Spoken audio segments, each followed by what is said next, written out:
ॐ श्री गणेशाय नमः।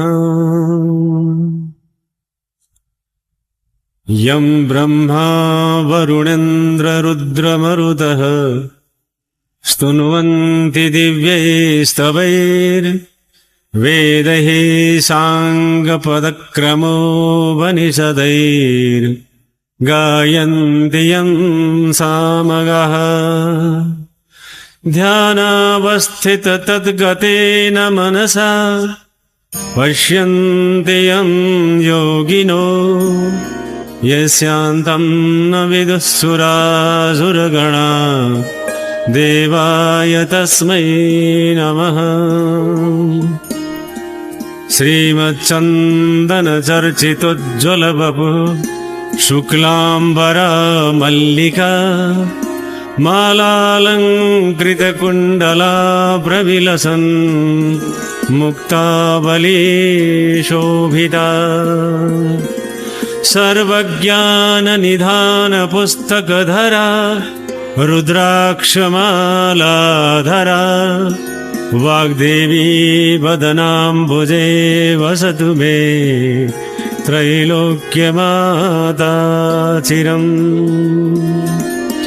मूकं करोति वाचालं पङ्गुं लङ्घयते गिरिं यत्कृपातमहं वन्दे परमानन्दमाधवम्।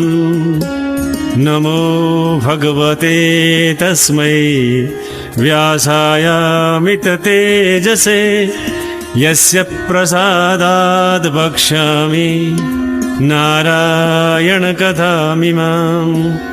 नारायणं नमस्कृत्य नरं चैव नरोत्तमं देवीं सरस्वतीं व्यासं ततो जयमुदीरये। श्री कुमारजी आज्ञा गर्नुहुन्छ, हे अगस्त्य मुनि, यस संसारमा नाश नहुने कुनै पनि विषय छैन। जब यो प्रकृतिले यस सृष्टिको संरचना गर्यो, क्रमशः नाश पनि सँगै जोडेर पठाएको हुन्छ।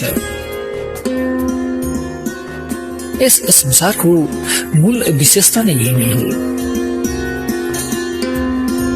जसको उदाहरणमा सतीदेवीले जसरी आफ्नो शरीरको त्याग गर्नु पर्यो, अङ्ग प्रत्यङ्ग पनि क्रमशः यही अवस्थाबाट आफ्नो शरीरबाट विस्थापित हुनु पर्यो।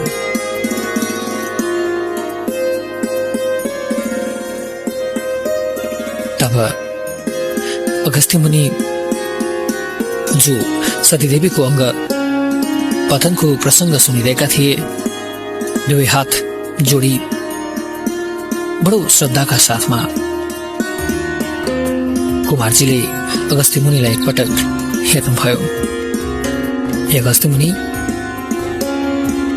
एवं प्रकारबाट सतीदेवीको अङ्गहरू पतन हुँदै गए। राजगृहमा गई कुइनो पतन भयो। त्यहाँ राजगृहपीठ राजेश्वरी देवी उल्का मुखी योगिनी हरेश्वर महादेव उत्पत्ति भए। शिवशक्ति स्वरूपले रहे त्यस पुण्यभूमिमा वायु आई तपस्या गरे। ईश्वरी प्रसन्न भएर सम्पूर्ण जीवात्माको प्राण वायु भएर रहन सके भन्ने यो वरदान दिइन्।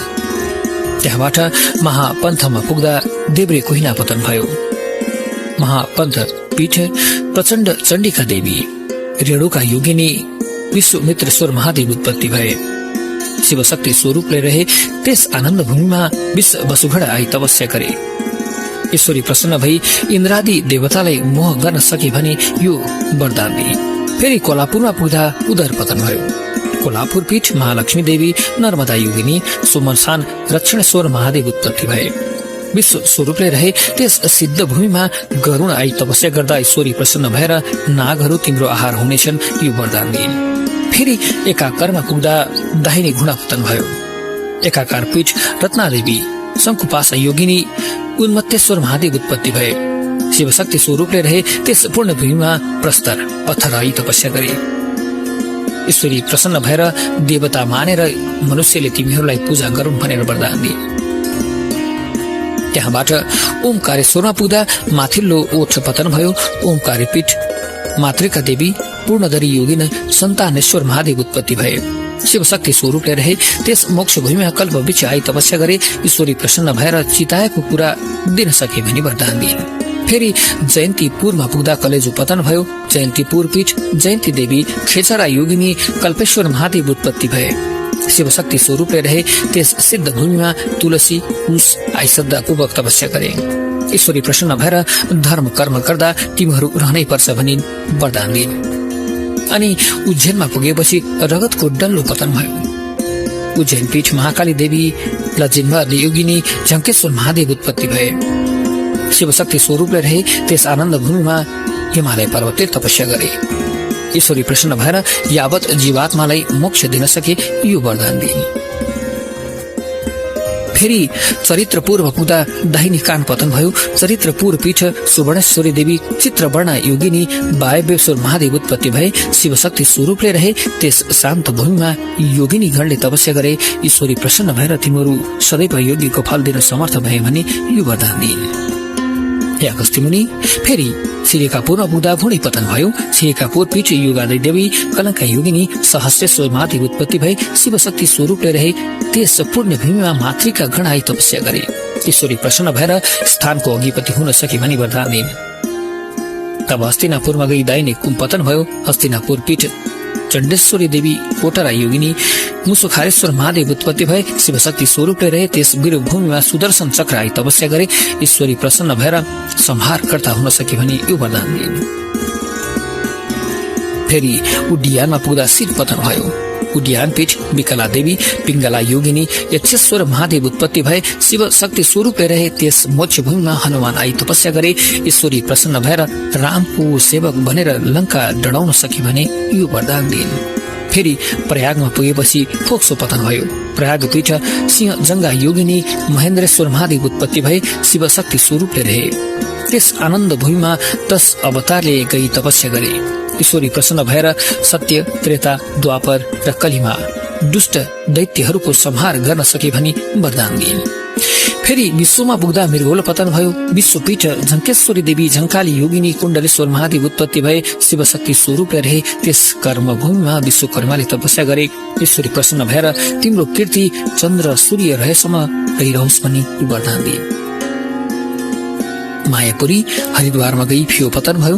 मायापुर पीठ महादेवी चञ्चलाक्षी योगिनी तपस्वेश्वर महादेव उत्पत्ति भए। शिवशक्ति स्वरूपले रहे त्यस मोक्ष भूमिमा 64 लिङ्गले तपस्या गरे। ईश्वरी प्रसन्न भएर स्वयम्भू लिङ्ग भएर रहन सके यो वरदान दिए। तब मल्लगिरीमा पुग्दा कोहिनो पतन भयो। मल्लगिरी पीठ मल्लिका देवी कनक जीवा योगिनी उमेश्वर महादेव उत्पत्ति भए। शिवशक्ति स्वरूपले रहे त्यस पुण्य भूमिमा वन आई भूत प्रेत पिचासले तपस्या गरे। ईश्वरी प्रसन्न भएर तिमीहरू सधैँ मेरो नजिकमा रहे यो वरदान दिए। फेरि शेरपुरमा गई तालु पतन भयो। शेरपुर पीठ महादेवी अष्टवक्रा योगिनी योगेश्वर महादेव उत्पत्ति भए। शिवशक्ति स्वरूपले रहे त्यस सत्य भूमिमा सत्यले तपस्या गरे। ईश्वरी प्रसन्न भएर सत्यमा रहन सक्ने जतिलाई उद्धार गर्न सके भने यो वरदान दिए। श्री कुमारजी आगे गर्नुहुन्छ, हे अगस्त्य मुनि, यस पछाडि हर्षगिरीमा पुग्दा आसन पतन भयो। हर्षगिरी पीठ वज्रेश्वरी देवी कमला योगिनी धर्मदुश्वेश्वर महादेव उत्पत्ति भए। शिवशक्ति स्वरूपले रहे त्यस शुद्ध भूमिमा कलिले तपस्या गरे। ईश्वरी प्रसन्न भएर मनुष्यको बुद्धि भ्रष्ट गर्न समर्थ भए यो वरदान दिए। तत्कालदेखि यो प्रसङ्ग चल्दै आयो। जब कलि उत्पन्न हुन्छ तब मनुष्यको बुद्धि भ्रष्ट हुन्छ। अनि नीलगिरीमा पुग्दा मुकुट पतन भयो। नीलगिरी पीठ सरला योगिनी आनन्देश्वर महादेव उत्पत्ति भए। शिवशक्ति स्वरूपले रहे त्यस पुण्य भूमिमा सूर्य आदि ग्रहले तपस्या गरे। ईश्वरी प्रसन्न भएर लाभ हानिको फल प्रदान गर्न सके यो वरदान दिए। फेरि मेरुगिरीमा गई सुशी स्थान पतन भयो। मेरुगिरी पीठ पूर्णादेवी कपाली योगिनी जीवापतेश्वर महादेव उत्पत्ति भए। शिवशक्ति स्वरूपले रहे त्यस आनन्द भूमिमा नागहरू आई तपस्या गरे। ईश्वरी प्रसन्न भएर तिमीहरूको शरीर अगम्य होस् भनी वरदान दिए। महेन्द्राचलमा पुग्दा तिग्रा पतन भयो। महेन्द्रपीठ इन्द्राक्षी देवी उर्गमना योगिनी तारकेश्वर महादेव उत्पत्ति भए। शिवशक्ति स्वरूपले रहे त्यस सुरम्य भूमिमा गई भक्तिपूर्वक लक्ष्मीले सेवा गरिन्। ईश्वरी प्रसन्न भएर कार्तिक औँसीका दिन सबैले तिम्रो पूजा गरून् यो वरदान दिइन्। फेरि बानरपुरमा गएर देब्रे तिग्रा पतन भयो। बानरपुरमा गएर देब्रे तिग्रा पतन भयो। बानरपुर पीठ कामेश्वरी देवी भेरुण्डा योगिनी वेदान्तेश्वर महादेव उत्पत्ति भए। शिवशक्ति स्वरूपले रहे त्यस आनन्द भूमिमा कमल आदि पुष्प हाएर तपस्या गरे। ईश्वरी प्रसन्न भएर पूजाकालमा तिम्रो मान होला भनी वरदान दिइन्। फेरि हिरण्यपुरमा पुग्दा सुत स्थान गर्भस्थान पतन भयो। हिरण्यपुर पीठ रत्नेश्वरी देवी त्रिपुरेन्दा योगिनी नारेश्वर महादेव उत्पत्ति भए। शिवशक्ति स्वरूपले रहे त्यस पुण्य भूमिमा आई सरस्वतीले तपस्या गरिन्। ईश्वरी प्रसन्न भएर सम्पूर्ण जीवात्माको बोलीमा तिम्रो बास होस् भनी वरदान दिइन्। फेरि महालक्ष्मीपुरमा गई बाउ करण पतन भयो। महालक्ष्मीपुर पीठ कमलासी देवी दिगम्बरा योगिनी त्रिकुटेश्वर महादेव उत्पत्ति भए। शिवशक्ति स्वरूपले रहे त्यस आनन्द भूमिमा अणिमादि अष्टसिद्धि आई योग मार्गले तपस्या गरे। ईश्वरी प्रसन्न भएर तिमीहरूको नाश हुने छैनन् भनी यो वरदान दिइन्। फेरि उमेशपुरमा गई कन्ड्याउलो पतन भयो। उमेशपुर पीठ त्रिपुर सुन्दरी देवी सुशङ्कोदरी योगिनी भैरवेश्वर महादेव उत्पत्ति भए। शिवशक्ति स्वरूपले रही त्यस शीतल भूमिमा मेघ बादलले तपस्या गरे। ईश्वरी प्रसन्न भएर लोकलाई जलदान गर्न सके भनी यो वरदान दिइन्। छायापुरमा पुग्दा बाँकी रहेका सम्पूर्ण अङ्ग पतन भयो। छाया छत्रपीठ छत्रेश्वरी देवी सुकोमला योगिनी पिचासेश्वर महादेव उत्पत्ति भए। शिव शक्ति स्वरूपले रहे त्यस मोक्ष भूमिमा गई काल आदि अष्ट भैरवले तपस्या गरे। ईश्वरी प्रसन्न भएर मातृका गणको अधिपति भए भनी वरदान दिइन्। हे अगस्त्य मुनि, यस्तै तरहले जहाँ जहाँ सती देवीको अङ्ग पतन भयो त्यहाँ त्यहाँ एउटा पीठ उत्पन्न भयो। सबै पीठको संख्या जम्मा 7.5 करोड छ। मैले तिमीलाई संक्षेपले केही पीठको वर्णन सुनाए। यी पीठहरू मध्ये एउटाको मात्र पनि कसैले श्रद्धापूर्वक दर्शन गरे मनकामना पूरा हुन्छन्, यसमा सन्देह नमान।